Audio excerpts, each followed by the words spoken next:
నమస్కారం. భక్తి సాగర్ ఛానల్ కి స్వాగతం. శివుని తత్వం నుంచి ఉద్భవించిన కాలభైరవునికి సంబంధించిన ప్రముఖ ఆలయాల్లో ఒకటి ఆంధ్రప్రదేశ్ రాష్ట్రంలోని ప్రకాశం జిల్లాలో ఉన్న భైరవ కోన. ప్రకృతి సౌందర్యంతో ఆకట్టుకునే ఈ పుణ్యక్షేత్రం కొత్తపల్లి సమీపంలోని పర్వత ప్రాంతంలో ఉన్న కొండల మధ్య ఒక గుహలో వెలిసింది. ఈ గుహలో భైరవుడు కొలువై ఉండడంతో ఈ ప్రాంతానికి భైరవ కోన అనే పేరు లభించింది. ఈ గుహలో శివుడితో పాటు పార్వతీదేవి విగ్రహం కనిపించడంతో ఆమెను కూడా అక్కడే ప్రతిష్ఠించబడింది. అప్పటి నుంచి ఆ ప్రాంతానికి ఆధ్యాత్మిక ప్రాధాన్యత పెరిగింది. భైరవకోన ప్రత్యేకత ఏంటంటే ఇక్కడ ఒకే కొండలో చెక్కిన 8 శివాలయాలను ఒకే సమయంలో దర్శించుకునే అవకాశం ఉంది. వీటిలో 7 శివాలయాలు తూర్పు ముఖంగా, ఒకటి ఉత్తర ముఖంగా నిర్మించబడ్డాయి. ఈ గుహాలయాల్లో ప్రధాన దైవంగా భార్గేశ్వరుడు ఉన్నారు. ఈ క్షేత్రానికి పాలక దైవంగా కాలభైరవుడు కొలువై ఉన్నాడు. ఇక భైరవుని పేరుతో ఈ ప్రాంతాన్ని భైరవ కోనగా పిలుస్తారు. ఇక్కడ ఉన్న శివలింగాలు భారతదేశంలో ప్రసిద్ధమైన ఇతర క్షేత్రాలలోని లింగాలను ప్రతిబింబిస్తున్నట్టుగా కనిపిస్తాయి.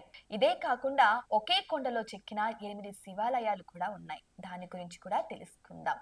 వాటిలో మొదటిది అమర్నాథ్లో కనిపించే శశినాగలింగం. ఇక తర్వాతది మేరు పర్వతంలోని రుద్రలింగం. తర్వాత కాశీలో గంగా తీరంలో ఉన్న విశ్వేశ్వర లింగం, నాగేశ్వర, భార్గేశ్వర, రామేశ్వర, మల్లికార్జున మరియు మంద పర్వతంలోని పక్షఘాత లింగాలు ఉన్నాయి.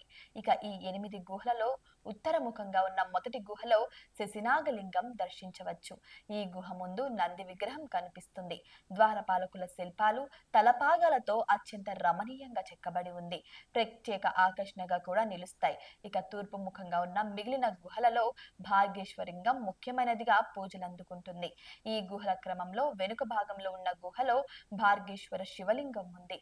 ఈ గుహలో ప్రత్యేకత ఏంటంటే త్రిముఖ దుర్గా రూపంలో కుడివైపు ముఖంలో జ్వాలలతో మహాకాళి, ఇక మధ్యన మహాలక్ష్మి, ఎడమవైపు సరస్వతి దేవిని దర్శించుకోవచ్చు. ఈ ఆలయానికి ఎదురుగా ఉన్న కోనేటిలో కార్తీక పౌర్ణమి నాడు చంద్రకిరణాలు అమ్మవారి ముఖంపై పడే దృశ్యం భక్తులను పరమానందాన్ని కలగజేస్తుంది. ఇక ఆలయ సమీపంలో భైరవుడికి ప్రతిష్ఠించిన మరో ఆలయం కూడా ఉంది. 8వ గుహలో ఉన్న భైరవ లింగాన్ని అష్టకాల ప్రచండ భైరవ లింగంగా పిలుస్తూ ఉంటారు. భైరవ కోన పరిపూర్ణమైన ఆధ్యాత్మికతతో పాటు ప్రకృతి అందాలు, పురాతన శిల్పకళకు నిలయంగా ఉంది. ఈ ప్రాంతంలోని ఒక కొండపై లింగాల దొరవు అనే ప్రదేశంలో జన్మించిన గంగమ్మ జలపాతం రూపంలో భైరవ కోన వద్ద భక్తులకు కనువిందు చేస్తుంది.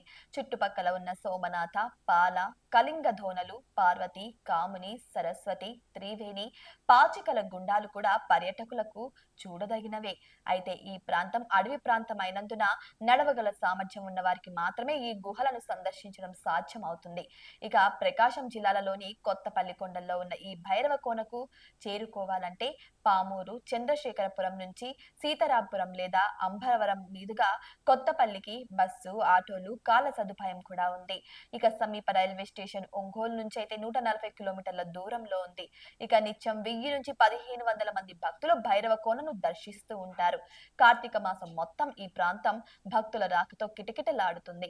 ముఖ్యంగా పౌర్ణమి నాడు సుమారు 50,000 భక్తులు శివుని మరియు కాలభైరవుని దర్శించుకుంటారు. హర హర మహాదేవ శంభో శంకర.